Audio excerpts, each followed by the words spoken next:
ইতিহাসের পাতায় আরো একবার প্রত্যেককে স্বাগত জানাই। বিহার স্টেট এবং বিপিএসসির যে আমাদের হোয়াটসঅ্যাপ গ্রুপ, সেইখানে একটা নোটিফিকেশন আমি শেয়ার করেছি। মিনিমাম যে কোয়ালিফিকেশন মার্ক শিক্ষক নিয়োগের ক্ষেত্রে, সেইটা একটা বিপিএসসির নোটিফিকেশন এসেছে। সেটাতে কি বলা হয়েছে এবং বিপিএসসি টিআরই ফোরে এই ধরনের কিছু আসতে পারে কিনা, সেই সম্ভাবনা নিয়ে একটু কথা বলবো। যাদের মনে হয় তারা দেখতে পারো। চলো তোমাদের একদম নিয়ে যাচ্ছি অফিসিয়াল ওয়েবসাইটে। বিহার পাবলিক সার্ভিস কমিশনের আজকের ডেট 13/11/2023-এর যে regarding minimum qualifying mark and cut-off mark for EWS category in result for the head teacher in primary school under education department। তাহলে বোঝা গেল যে এইটা কিন্তু হেড টিচার যে নিয়োগ হচ্ছে তার সম্পর্কিত। এইখানে যদি ক্লিক করো, সঙ্গে সঙ্গে এই নোটিফিকেশনটা বেরিয়ে যাবে, যেইটা আমাদের এই হোয়াটসঅ্যাপ গ্রুপে কিন্তু পাঠিয়েছি। তোমরা যদি এই গ্রুপে যুক্ত হতে চাও, আমি লিঙ্ক কমেন্ট সেকশনে দিয়ে দিচ্ছি, যুক্ত হয়ে থাকতে পারো। বিহার সংক্রান্ত বা আদার স্টেট যে সমস্ত নিয়োগ, শিক্ষক নিয়োগ বিশেষ করে, সমস্ত আপডেট কিন্তু তোমরা পেয়ে যাবে। এছাড়া আমাদের একটা টেলিগ্রাম চ্যানেল আছে, সেটারও লিঙ্ক দিয়ে দিচ্ছি, যুক্ত হয়ে থাকতে পারো। এইখানে দেখো লেখাই আছে, একটু বড় করে দিই তাহলে হয়তো তোমাদের দেখতে সুবিধা হবে। বিহার লোকসেবা আয়োগের নোটিশ, বুঝতেই পারছো। প্রধান শিক্ষক প্রতিযোগিতা পরীক্ষা, মানে বুঝতেই পারছো যে এই হেড টিচারের কথা বললাম। ईडब्ल्यूएस कोटि के কাট অফ अंक সম্বন্ধ মে আবশ্যক সূচনা, অর্থাৎ এখানে কিন্তু কাট অফের কথা বলছে, যে মিনিমাম, এই মিনিমাম কোয়ালিফাইং যে মার্ক, সেইটা সম্পর্কিত একটা নোটিশ তারা জারি করেছে। এবং সেটা কতর মধ্যে, 150-র মধ্যে কিন্তু হেড টিচারের নিয়োগের পরীক্ষা হয়েছে।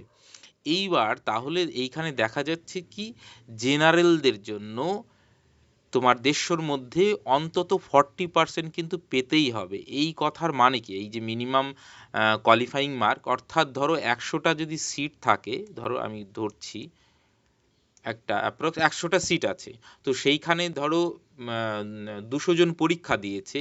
এইখানে 100 জন ধরো এই 40, মানে মিনিমাম কোয়ালিফাইং মার্ক পায়নি, তাহলে কিন্তু সিটটা ফাঁকাই থেকে যাবে, সেইখানে কিন্তু নিয়োগ হবে না। সিট থাকা সত্ত্বেও নিয়োগ হবে না, কারণ সেই যে ন্যূনতম যে মার্ক, সেইটা কিন্তু তিনি পাননি। অর্থাৎ 150-র মধ্যে তাকে অন্তত 60 পেতেই হতো, তবেই তিনি চাকরি করার যোগ্য।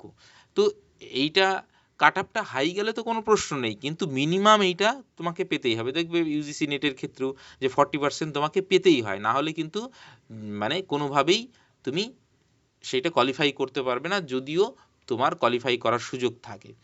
এইখানে দেখো, এইখানে লেখা আছে সামান্য বর্গ পুরুষ এবং অতি উম, এবং আর্থিক রূপসে কমজোর পুরুষ, অর্থাৎ পুরুষদের জন্য বিশেষ করে ইডাব্লিউএস বলো আর জেনারেল বলো, সবার জন্য 60%।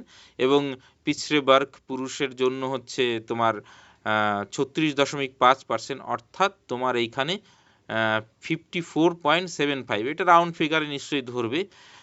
এবং অত্যন্ত পিছড়ে বর্গ পুরুষের জন্য 34%। আর বাকি যে সমস্ত অনুসূচিত জাতি এবং মহিলা রয়েছে, তাদের জন্য 32%।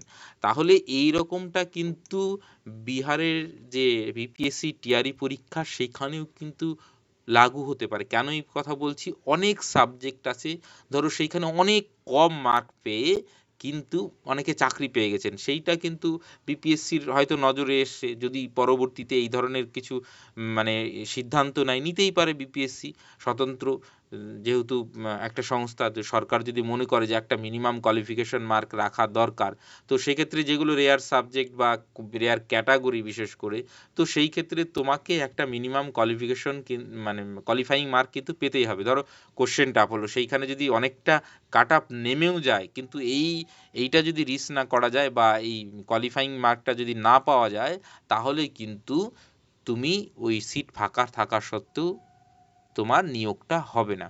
তাহলে বোঝা গেল।